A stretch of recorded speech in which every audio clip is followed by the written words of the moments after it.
मेरो पैसा चोरी भयो, चोर समातिएछ नि। कार्यक्रम सम्पन्न भयो।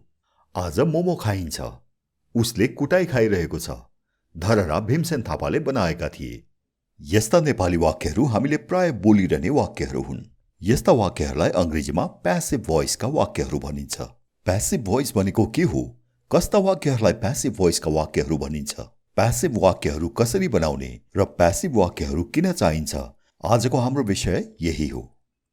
तपाई हेरिरहनु भएको छ हाम्रो इंग्लिश गुरु यूट्यूब च्यानल। यो हो तपाईको अंग्रेजी सिक्ने ठाउँ। This is your place to learn English. यस्ता वाक्यहरू बोल्दा नेपालीमा के हामी सोच्छौं यसमा भर्ब कहाँ छ, टेन्स कुन हो, सब्जेक्ट के हो, एक्टिभ हो कि प्यासिभ हो भनेर सोच्दैनौं। हामीले सोच्नै पर्दैन किनभने हामीलाई नेपाली स्वतः आउँछ। अंग्रेजी भाषीहरूले पनि दैनिक बोलचालमा यस्ता प्यासिभ भोइसका वाक्यहरू बोलिरहेका हुन्छन्। उनीहरूले पनि सब्जेक्ट, भर्ब, एक्टिभ, प्यासिभ इत्यादिको विषयमा सोच्नै पर्दैन। तर हामीहरू भने अंग्रेजी भाषाका सिकारु हौं। नसिकी र अभ्यासै नगरी जान्ने कुरो त भएन। त्यसैले यो प्यासिभ भोइस के हो र कसरी बनाइन्छ राम्रोसँग सिकौं है। पहिला यी नेपाली वाक्यहरूलाई नै हेर्नुस् त। मेरो पैसा चोरी भयो, कसले चोर्यो भनेको छ? छैन। चोर समातिएछ, कसले समात्यो त? त्यो कुरो यो वाक्यमा भनिएको छैन किनभने भनिरहनै पर्दैन नि। चोर कसले समात्छ त? पुलिसले समात्छ। कार्यक्रम सम्पन्न भयो, यहाँ पनि कसले गर्यो भन्ने कुरो भनेको छैन। आज मोमो खाइन्छ, आज हामी मोमो खान्छौं नभनेर आज मोमो खाइन्छ भनेको छ। हामी शब्दलाई लुकाइएको छ। उसले कुटाई खाइरहेको छ, कसले कुटिरहेको छ त उसलाई भन्ने कुरोको जिकिरै छैन। यी सबै वाक्यहरूमा काम गर्ने को हो त्यो कुरो भनिएकै छैन। काम गर्ने मान्छे को हो थाहा छैन, या त सबैलाई थाहा छ भनिराख्नै पर्दैन, या त काम गर्ने मान्छे थाहा छ तर भन्न मन छैन वा भन्न मिल्दैन। यस्तो अवस्थामा काम गर्ने मान्छे को हो नभनिकन वाक्य बनाइन्छ। यस्ता वाक्यहरूलाई प्यासिभ सेन्टेन्स अथवा प्यासिभ भोइसका सेन्टेन्स भनिन्छ। म एकछिनमा यो कुरो अझ छर्लङ्ग बनाउने छु। अहिलेलाई यो अन्तिमको वाक्य हेर्नुस् त। धरहरा भीमसेन थापाले बनाएका थिए।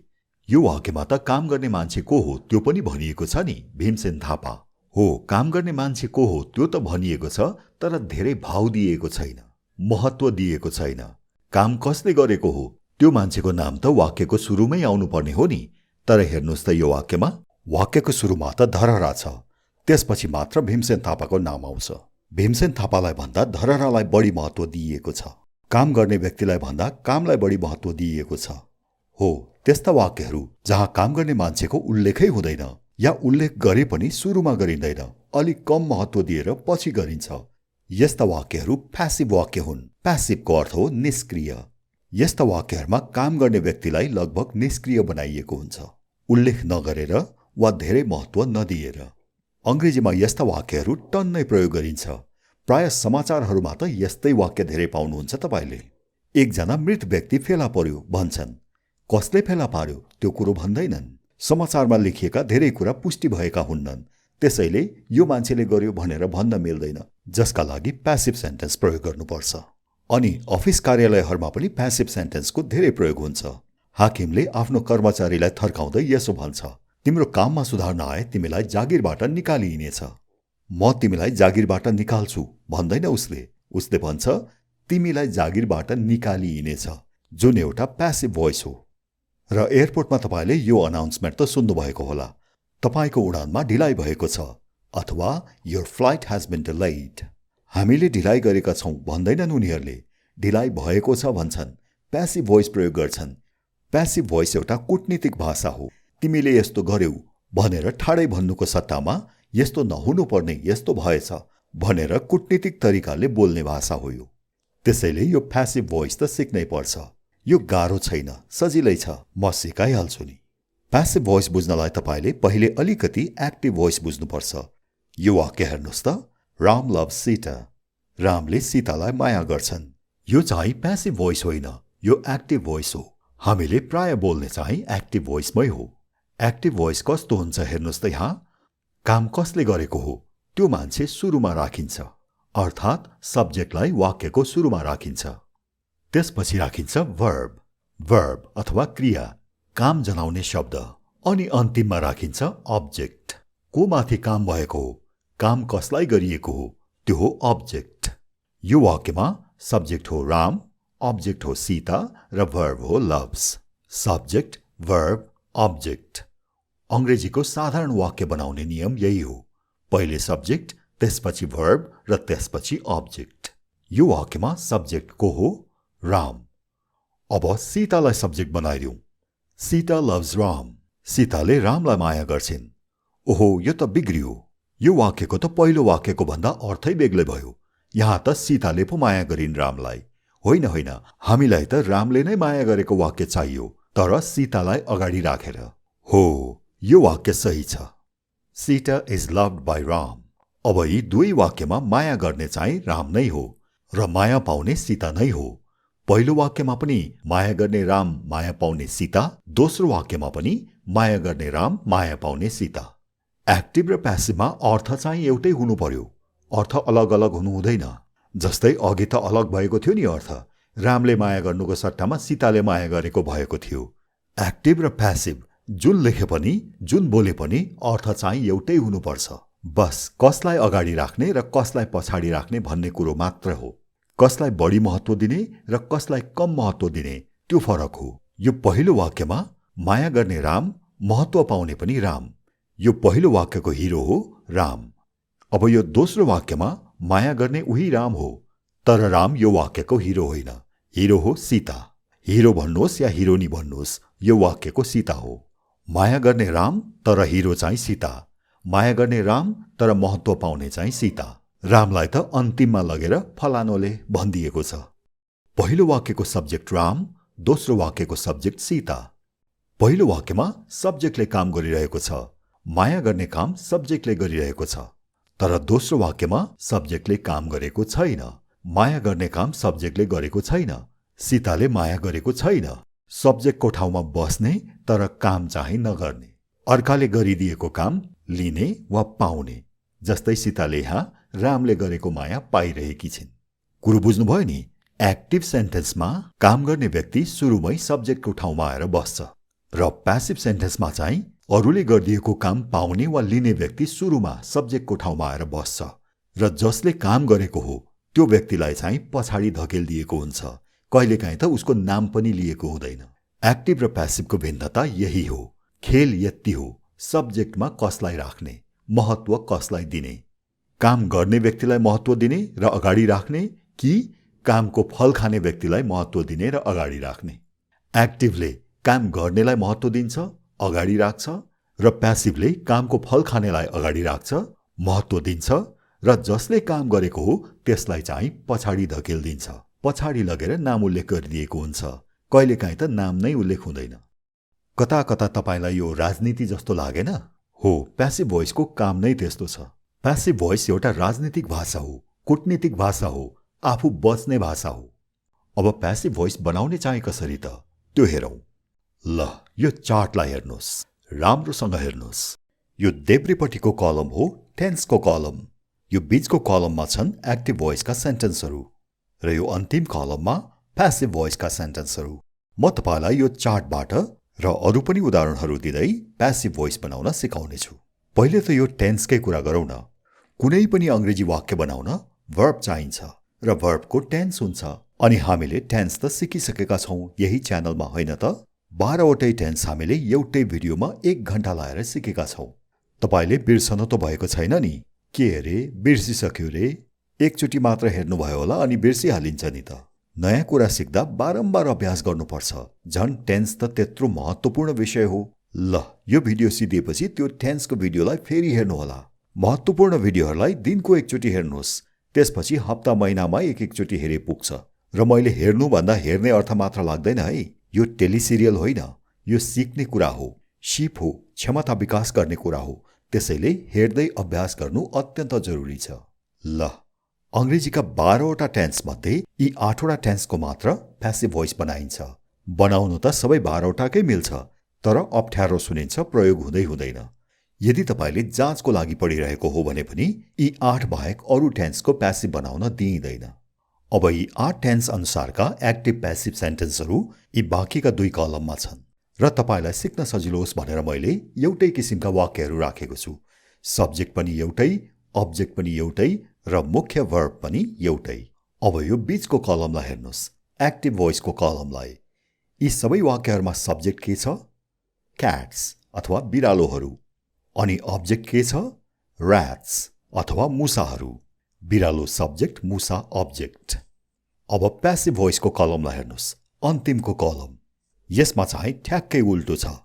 सब्जेक्टको ठाउँमा मुसा आएर बसेको छ, ऱ्याट्स, अनि अब्जेक्टको ठाउँमा चाहिँ बिरालो गएर बसेको छ, क्याट्स। पहिलो कुरो बुझ्नुपर्ने यही हो। एक्टिभको सब्जेक्टलाई प्यासिभमा अब्जेक्टको ठाउँमा लगेर राखिदिनुस्, अन्तिममा राखिदिनुस्। अनि एक्टिभको अब्जेक्टलाई चाहिँ प्यासिभको सब्जेक्टको ठाउँमा ल्याइदिनुस्, सुरुमा ल्याइदिनुस्। ठाउँ परिवर्तन गरिदिनुस् यसरी। एक्टिभमा ऱ्याट्स अथवा मुसा अब्जेक्ट थियो, त्यो प्यासिभमा गएर सब्जेक्ट भएर बस्यो। प्यासिभ सेन्टेन्सको सुरुमा गएर बस्यो सब्जेक्ट भएर। बिरालो अथवा क्याट्स एक्टिभ सेन्टेन्समा सब्जेक्ट थियो, तर जब प्यासिभमा आयो त्यो अन्तिममा गएर बस्यो, अब्जेक्टको ठाउँमा गएर बस्यो। तर यसलाई अब्जेक्ट भनिँदैन प्यासिभमा, यसलाई भनिन्छ एजेन्ट अथवा काम गरिदिने व्यक्ति। र यसको अगाडि बाई शब्द थपियो, हेर्नुहोस् त, बाई क्याट्स, बिरालोहरूद्वारा अथवा बिरालोहरूले। यति छर्लङ्ग भयो? ल, अब अर्को हेर्नुपर्ने हो भर्ब। एक्टिभको मुख्य भर्बलाई हेर्नुहोस्। रातो अक्षरले लेखिएको छ, हेर्नुहोस् त। इट, एट, इटिङ, इटन, खानु, खायो, खाँदै, खाएको इत्यादि। इट भर्बकै विभिन्न रूपहरू। अब कुरो सुन्नुहोस् है, यो एक्टिभ भोइसमा खानु शब्दका विभिन्न रूपहरू देख्नुभयो नि तपाईँले यहाँ। अब प्यासिभ भोइसमा हेर्नुहोस् त, रातो अक्षरमा लेखिएको शब्द इटन अथवा खाएको। प्यासिभ भोइसका सबै वाक्यहरूमा इटन छ। इट भर्बको तेस्रो रूप। भर्बका विभिन्न रूपहरूको बारेमा त हामीले अर्कै भिडियोमा सिकेका छौँ नि, V1, V2, V3, V4, V5 भनेर। यो हाम्रो इङ्ग्लिस गुरु च्यानलमा गएर ग्रामर प्लेलिस्टमा हेर्नुभयो भने त्यहाँ पाउनुहुनेछ यो सम्बन्धी भिडियो। च्यानलको लिङ्क मैले कमेन्टमा दिएको छु, पछि फुर्सदमा गएर हेर्नुहोला। अहिलेलाई यहाँ हेर्नुहोस्, eat, ate, eaten, eating, eats. Eat भर्बका 5 वटा रूप हुन् यी।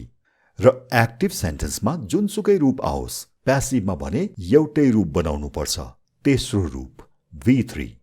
यो चार्टबाट यो कुरो छर्लङ्ग हुन्छ नि, होइन? एक्टिभ भोइसमा मुख्य भर्बको जुनसुकै रूप भए पनि प्यासिभ भोइसमा चाहिँ तेस्रो रूप नै राख्नुपर्छ, V3। ल, एक्टिभबाट प्यासिभ बनाउन हामीले दुईटा कुरा के सिक्यौँ त?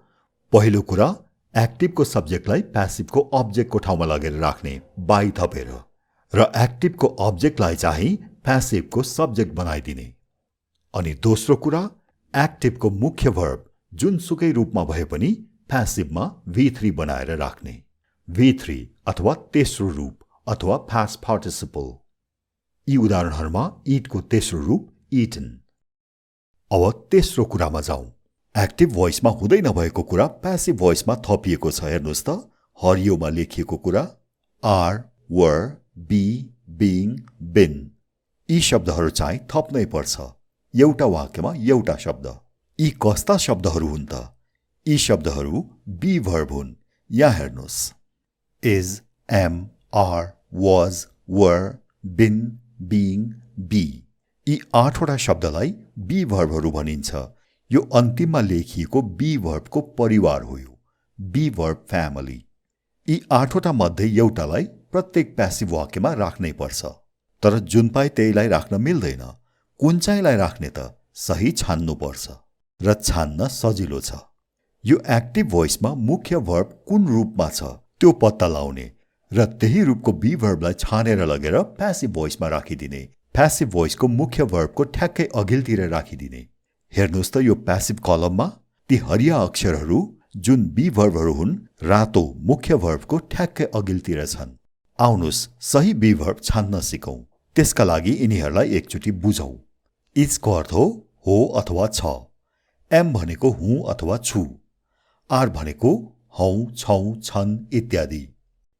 इज, एम, आर यी 3 वटा प्रेजेन्ट टेन्स हुन्। अब यिनीहरूको पास्ट टेन्स हो वाज र वर। वाजको अर्थ हो थिए र थियो। वरको अर्थ हो थिए अथवा थियौँ। बिन भनेको भएको। यो V3 हो, तेस्रो रूप। बी भर्बको तेस्रो रूप अथवा पास्ट पार्टिसिपल। बिइङ भनेको भइरहेको अथवा हुँदै। यो बी भर्बको चौथो रूप हो। आइएनजी भएको रूप र यो बी भनेको हुनु, परिवारको मुख्य सदस्य, घरमूली। अब यी मध्ये कुन चाहिँ लाने त? ल हेरौं। यो एक्टिभ कलमको सबैभन्दा अन्तिमको वाक्यलाई हेर्नुहोस् त। Cats will have eaten rats. बिरालाले मुसा खाएका हुनेछन्। र यसको प्यासिभ हेर्नुहोस्। Rats will have been eaten by cats. मुसालाई बिरालाले खाएका हुनेछन् अथवा मुसालाई बिरालाद्वारा खाइएको हुनेछ। साधारण बोलचालमा नेपालीमा यसरी द्वारा भनेर भनिँदैन। नियमले चाहिँ यसरी द्वारा लाउनु भन्छ, तर प्रयोगमा त्यति आउँदैन। प्रयोगमा हामी ले नै भन्छौं, बिरालाले। मुसालाई बिरालाले खाएका हुनेछन्। यो प्यासिभ वाक्यमा बी परिवारबाट हामीले बिनलाई छानेर ल्यायौं। बिनलाई किन ल्यायौं? त्यसको सूत्र एक्टिभ भोइसमा हेर्नुहोस्। एक्टिभ भोइसमा मुख्य वर्ब इटन छ। इटन भनेको V3 र बी फ्यामिलीमा V3 अथवा पास्ट पार्टिसिपल कुन हो त? बिन हो। त्यसैले हामीले बिन छान्यौं। यी अन्तिमका तीनैवटा वाक्यमा इटन अथवा V3 छन्। त्यसैले प्यासिभमा पनि तीनैवटा वाक्यमा बिन राख्यौं। बी परिवारको V3 अथवा पास्ट पार्टिसिपल बिन। अब यो वाक्यलाई हेर्नुहोस्। Cats were eating rats. बिरालाले मुसा खाइरहेका थिए। अब यसको passive Rats were being eaten by cats. मुसालाई बिरालाले खाइरहेका थिए अथवा मुसा बिरालाद्वारा खाइरहेका थिए। यतापट्टि मुख्य भर्बलाई हेर्नुहोस् त। आइएनजी छ भर्बमा। आइएनजी भएको भर्ब V4 हो, भर्बको चौथो रूप। अब आइएनजी भएको बी भर्ब कुन हो त? सजिलै छ। आइएनजी भएको बी भर्ब हो बीइङ। त्यसैले यहाँ इटनको अगाडि बीइङ छ। एक्टिभको इटिङ प्यासिभमा गएर बीइङ इटन भयो। अब सिधै यो पहिलो वाक्यमा जाउँ। Cats eat rats. बिरालाले मुसा खान्छन्। यसको प्यासिभ छ Rats are eaten by cats. मुसालाई बिरालाले खान्छन् अथवा मुसा बिरालाद्वारा खाइन्छन्। यहाँ मुख्य भर्ब छ V1। V1 प्रेजेन्ट टेन्समा प्रयोग हुन्छ र प्रेजेन्ट टेन्स जनाउने बी भर्बहरू कुन कुन हुन् त? Is, am, are. यी तीन शब्द प्रेजेन्ट टेन्स हुन्। अब यी तीन मध्ये एउटा लानु पर्यो। कुन लाने त? यसलाई पहिले कहाँ लगेर राख्ने हेर्नुहोस् त। ऱ्याट्सको लगत्तै पछि, इटनको अघि। सब्जेक्टको लगत्तै पछि राख्नु परेको हुनाले यो सब्जेक्टसँग मेल खानुपर्छ। सब्जेक्ट हो ऱ्याट्स। अब ऱ्याट्ससँग कुन मिल्छ त? कुनले मेल खान्छ त? ऱ्याट्स इज मिल्दैन। ऱ्याट्स एम पनि मिल्दैन। ऱ्याट्स आर हो। ऱ्याट्ससँग आर मिल्यो प्रेजेन्ट टेन्समा, त्यसैले आर राख्नु पर्यो। यो इज एम आर सम्बन्धी अर्कै भिडियो छ नि यो हाम्रो इङ्ग्लिस गुरु युट्युब च्यानलमा। हेर्नु भएको छैन भने फुर्सदमा हेर्नु होला है, ग्रामर प्लेलिस्टमा गएर। च्यानलको लिङ्क मैले कमेन्टमा दिएको छु र ग्रामरको प्लेलिस्ट त च्यानलमै भेटिहाल्नुहुनेछ। अब यो वाक्य हेरौँ। Cats ate rats. बिरालाले मुसा खाए अथवा बिरालोहरूले मुसाहरू खाए। यसको प्यासिभ बन्यो Rats were eaten by cats. मुसाहरूलाई बिरालोहरूले खाए अथवा मुसा बिरालाद्वारा खाइए। यहाँ मुख्य भर्ब कुन छ? ate. ate भनेको V2, भर्बको सिम्पल पास्ट फर्म। अब बी भर्बको पनि सिम्पल पास्ट फर्म ल्याउनु पर्यो। कुन ल्याउने त? दुईटा छन् यहाँ पास्ट फर्म, was र were। यी दुवै बी भर्बका पास्ट फर्म हुन्। कुन लाने भनेर निर्णय गर्नुभन्दा अघि यसलाई कहाँ राखिन्छ त्यो हेरौँ। बी भर्ब कहाँ लगेर थप्नुपर्छ भनेर सिकेका थियौँ हामीले।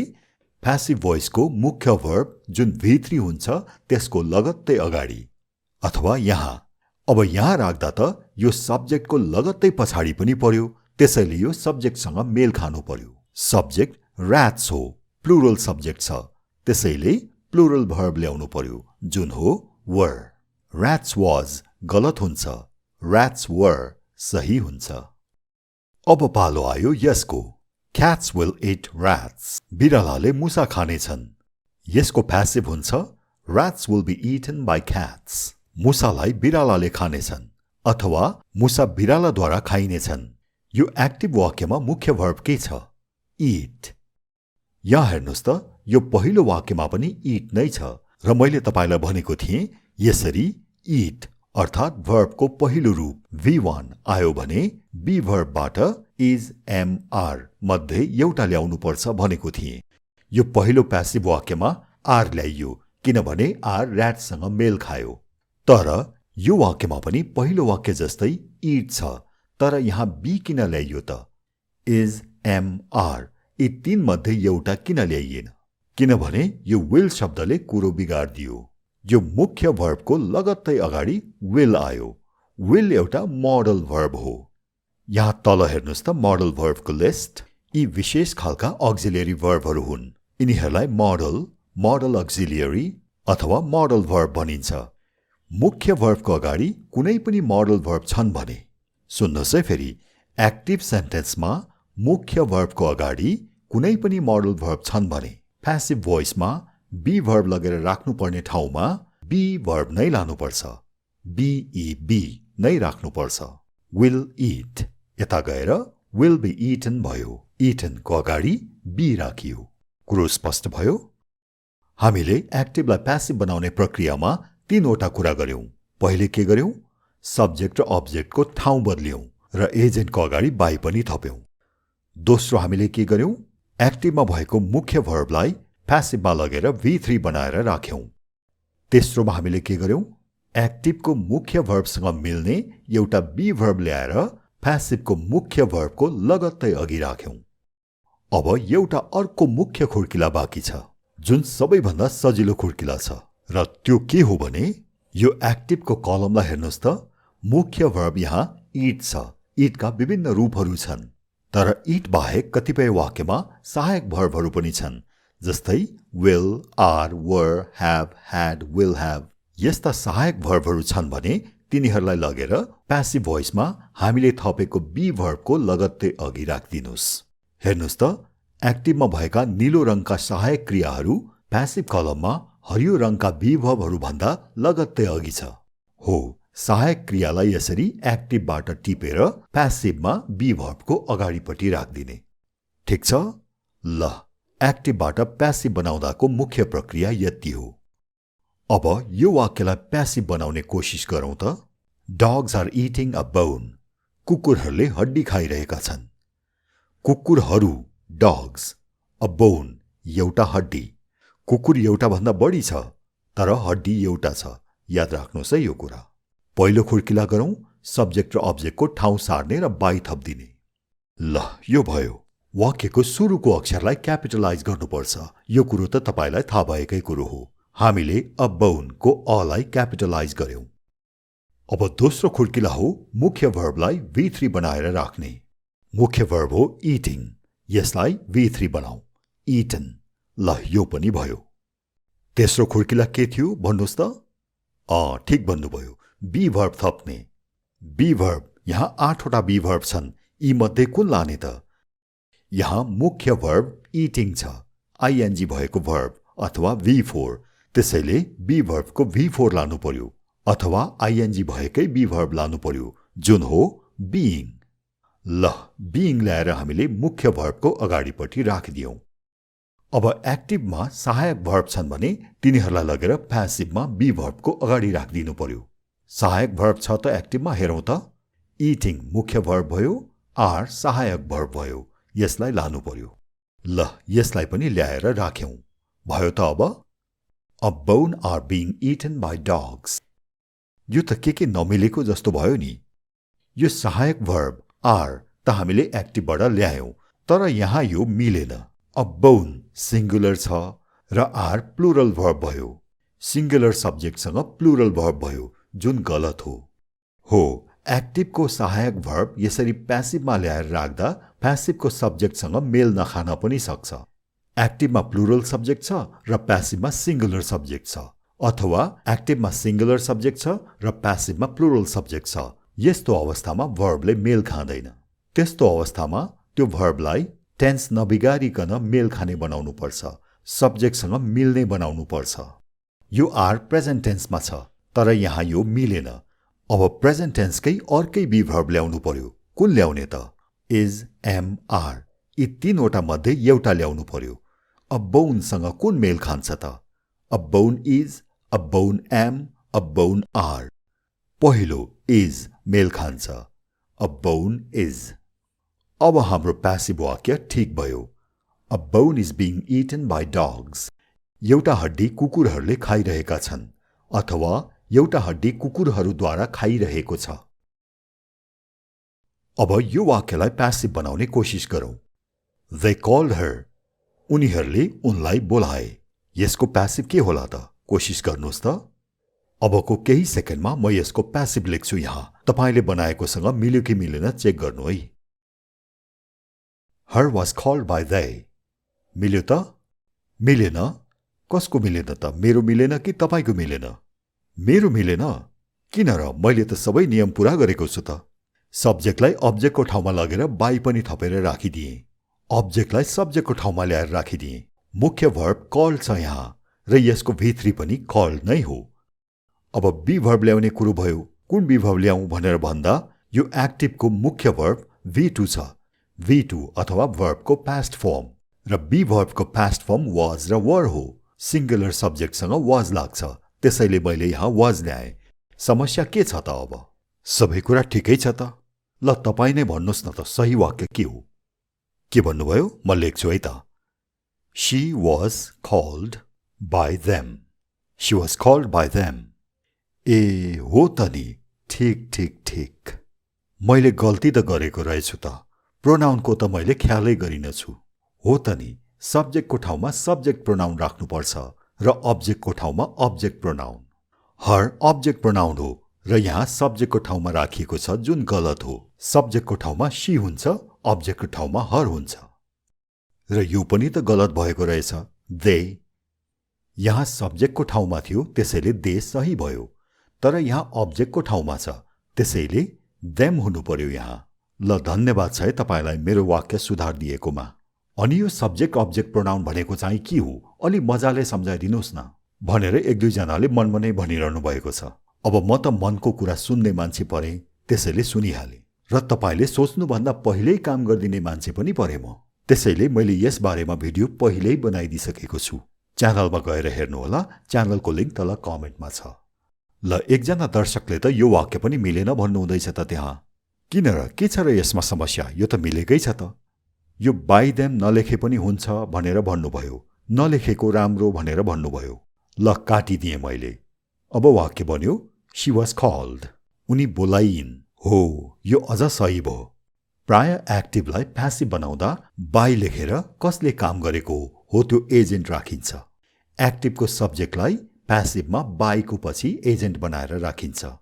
तर प्राय यसो गर्नु पर्दैन, नगरेको राम्रो। प्राय by people, by them, by somebody, by nobody इत्यादि नलेखेको राम्रो। कोहोले गर्यो, कसैले गर्यो, मान्छेहरूले गर्यो किन भन्नु पर्यो? भन्नै पर्दैन। यस्तो गरियो, यस्तो भयो भन्ने हो प्यासिभमा। तर कहिलेकाहीँ चाहिँ चाहिन्छ। जस्तै धरहरा बनाइयो मात्र भन्दा हुँदैन, किनभने बनाउने मान्छे पनि त महत्त्वपूर्ण हो। भीमसेन थापालाई त्यसरी गन्दै नगन्न त मिलेन नि। धरहरालाई बढी महत्त्व दिएर अगाडि राख्ने, तर बाई भीमसेन थापा पनि भन्ने हो। प्यासिभ सेन्टेन्समा काम गर्ने मान्छेलाई एक्टिभमा जस्तो महत्त्व दिइँदैन, सुरुमा राखिँदैन। तर यदि महत्त्वपूर्ण योगदान हो भने नाम चाहिँ अवश्य उल्लेख गर्नुपर्छ, अन्तिममै भए पनि।